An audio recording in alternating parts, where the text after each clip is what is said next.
Hi Amelia and anyone else who is watching this video.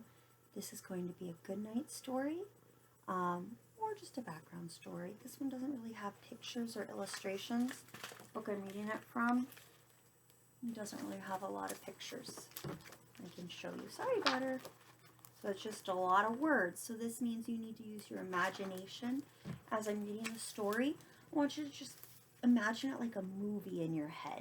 Think about what these people look like, what they would be doing. There's no pictures to give you a hint, so it's whatever your mind comes up with. This is a story that I read a lot when I was a kid. It was one of my dad's favorite books when he was a little kid. It's called Homer Price. And I'll show you the one picture. It was written in 1943, so that's like older than your grandparents. And I'm going to start reading the story. Go ahead and get comfortable. Cozy into your bed or wherever you are. Meet Homer Price, about 2 miles outside of Centerburg, where Route 56 meets Route 56A. There lives a boy named Homer. Homer's father owns a tourist camp. Homer's mother cooks fried chicken and hamburgers in the lunchroom and takes care of the tourist cabins, while his father takes care of the filling station. That's a gas station. Homer does odd jobs about the place, and sometimes he washes the windshields of cars to help his father, and sometimes he sweeps out cabins or takes care of the lunchroom to help his mother. The donuts. One Friday night in November, Homer overheard his mother talking on the telephone to Aunt Agnes over in Centerburg. "I'll stop by with the car in about half an hour and we can go to the meeting together," she said, because tonight was the night the ladies' club was meeting to discuss plans for a box social and to knit and sew for the Red Cross. "I think I'll come along and keep Uncle Ulysses company while you and Aunt Agnes are at the meeting," said Homer.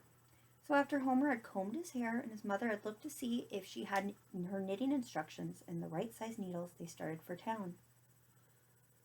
Homer's Uncle Ulysses and Aunt Agnes have a very up-and-coming lunchroom over in Centerburg, just across from the courthouse of the town square.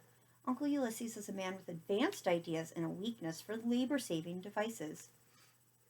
He equipped the lunchroom with automatic toasters, automatic coffee makers, automatic dishwasher, and an automatic donut maker.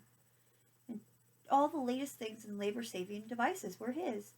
Aunt Agnes would throw up her hands and sigh every time Uncle Ulysses bought a new labor-saving device. Sometimes she became unkindly disposed towards him for days and days. She was of the opinion that Uncle Ulysses had just frittered away his spare time over at the barber shop with the sheriff and the boys. So what good is a labor-saving device that gave you more time to just fritter away? When Homer and his mom got to Centerburg, they stopped at the lunchroom, and after Aunt Agnes had come out and said, "Oh my, how does a boy grow?" and which is what she always said, she went off with Homer's mother in the car. Homer went into the lunchroom and said, "Howdy, Uncle Ulysses." "Well, hello, Homer. You are just in time," said Uncle Ulysses. "I've been going over this automatic donut machine, oiling the machinery and cleaning the works. Wonderful things, these labor-saving devices." "Yep," agreed Homer as he picked up a cloth and started polishing the metal trimmings while Uncle Ulysses tinkered with the inside workings. "Oof, oof, oof. Oh, look here, Homer. You've got such a mechanical mind. See if you can find where these two pieces fit in. I'm going across to the barber shop for a spell, 'cause there's something I gotta talk to the sheriff about. There won't be much business here until the double feature is over, and I'll be back before then." And then as Uncle Ulysses went out to the door, he said, Homer, if you get the pieces in place, do you mind mixing up a batch of donut batter and putting it in the machine? You can turn the switch and make a few donuts on hand for the crowd after the movie, if you don't mind." "Okay," said Homer, "I'll take care of everything." A few minutes later, a customer came in and said, "Good evening, Bud." Homer looked up from the last piece in the donut machine and said, "Good evening, sir. What can I do for you?" "Well, young feller, I'd like a cup of coffee and some donuts," said the customer. "I'm sorry, mister, but we don't have any donuts for about a half hour till I can mix some dough and start this machine. I could give you some very fine sugar rolls instead." "Well, Bud, I ain't in no real hurry, so I'll just have a cup of coffee and wait around a bit for the donuts. Fresh donuts are always worth waiting for, that's what I always say." "Okay," said Homer, and he drew a cup of coffee from Uncle Ulysses' super automatic coffee maker. "Nice place you got here," said the customer. "Oh, yes," said Homer. "This is very up-and-coming lunchroom with all the latest improvements." Yes, said the stranger. Must be good business. I'm in business too, a traveling man in outdoor advertising. I'm a sandwich man. Mr. Gabby's my name. My name is Homer, and I'm glad to meet you, Mr. Gabby. It must be a fine profession, traveling and advertising sandwiches. Oh no, said Mr. Gabby. I don't advertise sandwiches. I wear them as kind of an ad, one sign in front and one sign in the behind, kind of like this. Like a sandwich, you know what I mean? Oh, I see. That must be fun too. And you travel? Asked Homer as he got out the flour and the baking powder. Oh, yeah, I ride the rod between jobs on freight trains, you know what I mean? Well, yeah, but isn't that dangerous? Asked Homer. Of course, there's a certain amount of risk, but you can take any method of travel these days and it's all dangerous. You know what I mean? Now take airplanes, for instance. And just then, a shiny black car stopped in front of the lunchroom and a chauffeur helped a lady out at the rear door. They both came inside and the lady smiled at Homer and said, "We've stopped for a light snack. Some donuts and coffee would simply be marvelous." And then Homer said, I'm sorry, ma'am, but the donuts won't be ready until I make the batter and start Uncle Ulysses' donut machine." "Well, aren't you a clever young man to know how to make donuts?" "Well," blushed Homer, "I've never really done it before, but I've got a recipe to follow." "Now, young man, you simply must allow me to help. You know, I haven't made donuts in years, but I know the best recipe for donuts. It's marvelous, and we really must use it." But ma'am, now don't you just wait until you taste these donuts," said the lady. "Do you have an apron?" she asked as she took off her fur coat and her rings and her jewelry and rolled up her sleeves. "Charles," she said to the chauffeur, "hand me that baking powder. That's right, young man, we'll need some nutmeg." So Homer and the chauffeur stood by and handed things and cracked eggs while the lady mixed and stirred. Mr. Gabby sat on a stool, sipped his coffee, and looked on with great interest. "There," said the lady when all the ingredients were mixed. "Just wait until you taste these donuts." "That looks like an awful lot of batter," said Homer as he stood on a chair and poured it into the donut machine with the help of the chauffeur. "It's about 10 times as much as Uncle Ulysses ever makes." "Oh, but wait until you taste them," said the lady with an eager look and a smile. Homer got down from the chair and pushed a button on the machine marked "Start." Rings of batter cooked, dropping hot fat. And after a ring of batter was cooked on one side, an automatic gadget turned it over and the other side would cook. And then another automatic gadget would give the donut a little push and it rolled neatly down a little chute, all ready to eat. "That is simply a fascinating machine," said the lady as she waited for the first donut to roll out. "Well, here you go, young man. You must have the first one. Now, isn't that too delicious? Isn't that just marvelous?" "Well, yes, ma'am, it is very good," replied Homer as the lady handed donuts to Charles and Mr. Gabby and asked if they didn't think they were the best donuts they'd ever had. "Well, it's a very old family recipe," said the lady with pride. Homer poured coffee for the lady and her chauffeur, and Mr. Gabby and a glass of milk for himself. And then they all sat down at the lunch counter to enjoy another few donuts apiece. "I am so glad you enjoy my donuts," said the lady. "But now, Charles, we really must be going. And if you would just take this apron, Homer, and put 2 dozen donuts in a bag for me to take along, we'll be on our way. And, Charles, don't forget to pay the young man." She rolled down her sleeves and put on her jewelry, and then Charles managed to get her into her big fur coat. "Good night, young man. I haven't had so much fun in years. I really haven't," said the lady as she went out the door and into a big, shiny car. "These sure are good donuts," said Mr. Gabby as the car moved off. "You bet," said Homer. And then he and Mr. Gabby stood and watched the automatic donut machine make donuts. After a few more dozen donuts had rolled down the little chute, Homer said, "Well, I guess that's about enough donuts to sell to the after-theater customers. I'd better turn the machine off for a while." Homer pressed the button marked "Stop," and there was a little click, and nothing happened.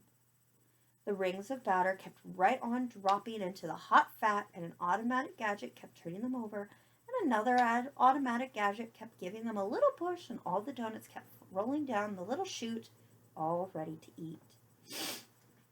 "Well, that's funny," said Homer. "I'm sure that's the right button." And he pushed it again, but but the automatic donuts just kept on coming out. Well, I guess I must have put one of those pieces in backwards, said Homer. Then it might stop if you push the button marked start, said Mr. Gabby. And he did, and the donuts kept rolling down the little chute just as regular as a clock can tick. Well, I guess we could sell a few more donuts, said Homer, but I'd better telephone Uncle Ulysses over at the barber shop.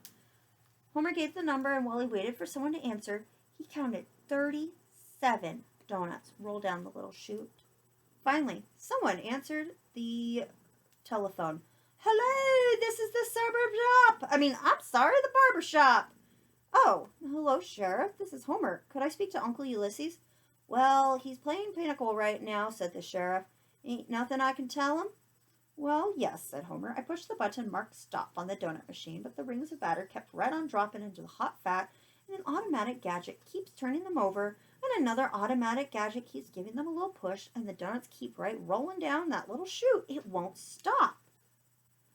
Okay, hold the wire and I'll tell him. Then Homer looked over his shoulder and counted another 21 donuts rolling down the little chute, all ready to eat. And then the sheriff said, he'll be right over, just got to finish his hand. Well, that's good, said Homer. Goodbye, Sheriff. And then the window was full of donuts by now, so Homer and Mr. Gabby had to hustle around and start stacking them on plates and trays and lining them up on the counter. Try to imagine this in your head as you listen to the story of the donuts everywhere in this restaurant. That sure is a lot of donuts, said Homer. You bet, said Mr. Gabby. I lost count at 1,202, and that was quite a while back. People had begun to gather outside the lunchroom windows, and someone was saying, there's almost as many donuts as there are people in Centerburg, and I wonder how in tarnation Ulysses thinks he can sell all of them. Every once in a while, someone would come inside and buy some, but while someone bought 2 to eat and a dozen to take home, the machine made 3 dozen more.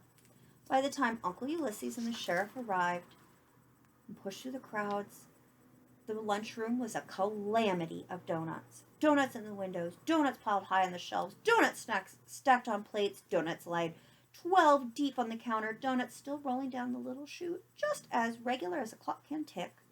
Hello, Sheriff. Hello, Uncle Ulysses. We're having a little bit of trouble here, said Homer. Well, I'll be dunked, said Uncle Ulysses. Well, darned if you won't when Aunt Aggie gets home, said the sheriff. Mighty fine donuts, though. What are you going to do with them all, Ulysses? Ulysses groaned and said, what will Aggie say? We'll never sell them. And then Mr. Gabby, who hadn't said anything for a very long time, stopped piling donuts and said, what you need is an advertising man. You know what I mean? You understand the donuts? You got to create the market. Got it? It's balancing the supply with the demand. That sort of thing. Yep, said Homer. Mr. Gabby's right. We have to enlarge our market. He's an advertising sandwich man, so if we hire him, he can walk up and down in front of the theater and get customers. You're hired, Mr. Gabby, said Uncle Ulysses. And then everyone pitched in to paint the signs and get Mr. Gabby sandwiched between them. They painted "Sale on Donuts" in big letters on the window, too. Meanwhile, the rings of batter kept dropping into the hot fat, and an automatic gadget kept right on turning them over, and another automatic gadget kept right on giving them a little push, and the donuts kept right on rolling down the little chute, just as regular as clock can tick. I certainly hope this advertisement works, said Uncle Ulysses, wagging his head. Aggie'll certainly throw a fit if it doesn't. The sheriff went outside to keep order, because there was quite a crowd by now, all looking at the donuts and guessing how many thousand there were, and watching the new ones roll down the little chute, just as regular as a clock can tick. Homer and Uncle Ulysses kept stacking donuts, and once in a while, somebody bought a few, but not very often. And then Mr. Gabby came back and said, Say, you know there's not much use of me advertising at the theater. The show's all over. Besides, everyone in town is out front watching that machine make donuts. Zeus! Uncle Ulysses cried. We must get rid of these donuts before Aggie gets here. Looks like you'll have to hire a truck to haul them off. I'm haul them off, said the sheriff who had just come in. And then there was a noise and shoving out the front door, and the lady from the shiny black car and her chauffeur came pushing through the crowd into the lunchroom. Oh, Oh, gracious, she gasped, ignoring the donuts. I've lost my diamond breakfast bracelet, and I know I left it here on the counter, she said, pointing to the place where the donuts were piled in stacks of 24. Yes, ma'am. I guess you forgot it when you helped make the batter, said Homer. And then they moved all the donuts around and looked for the diamond bracelet, but they couldn't find it anywhere. Meanwhile, the donuts kept rolling down the little chute just as regular as a clock can tick. And after they had looked all around, the sheriff cast a suspicious eye on Mr. Gabby. But Homer said, "He's all right, Sheriff. You didn't take it. He's a friend of mine." And then the lady said, "I'll offer a reward of $100 for that bracelet. It really must be found. It really must." "Now, don't you worry, lady," said the sheriff. "I'll get your bracelet back." "Zeus, this is terrible," said Uncle Ulysses. "First all these donuts, and on top of that, a lost diamond bracelet." Mr. Gabby tried to comfort him. He said, "There's always a bright side. This machine will probably run out of battery in an hour or two." And if Mr. Gabby hadn't been quite on his feet, Uncle Ulysses would have knocked him down sure as fate. And then while the lady wrung her hands and said, "We must find it, we must," Uncle Ulysses was moaning about what Aunt Agnes would say, and the sheriff was eyeing Mr. Gabby. Homer sat down and thought hard. Before 20 more donuts could roll down the little chute, he shouted, "Say! I know where the bracelet is! It was lying here on the counter, and it got mixed up in the batter by mistake. The bracelet is cooked inside one of these donuts." "Why, I believe you're right," said the lady through her tears. "Isn't that amazing? Simply amazing." "Well, I'll be darned," said the sheriff. "Oh, moaned Uncle Ulysses. "No, we have to break up all these donuts to find it. Think of the pieces. Think of the crumbs. What will Aggie say?" "No," said Homer. "We don't have to break them at all. I've got a plan." And so Homer and the advertising man took some cardboard and painted another sign. They put this sign on the window, and the sandwich man wrote 2 more signs that said the same thing and walked around in the crowd out front. And then the donuts began to sell. Everybody wanted to buy donuts, dozens of donuts. The sign read, "Fresh donuts, 2 for 5 cents. Will they last? $100 prize for finding a bracelet inside the donut. P.S. You have to give the bracelet back." And that's not all. Everybody bought coffee to dunk the donuts in, too. And those who didn't buy coffee bought milk or soda. It kept Homer and the lady and the chauffeur and Uncle Ulysses and the sheriff busy waiting on people who wanted to buy the donuts. By then, all but the last couple hundred donuts had been sold. Rupert Black shouted, "I got it!" And sure enough, there was a diamond bracelet inside his donut. Then Rupert went home with $100. The citizens of Centerburg went home full of donuts. And the lady and the chauffeur drove off with the diamond bracelet, and Homer went home with his mom when she stopped by with Aunt Aggie. The end.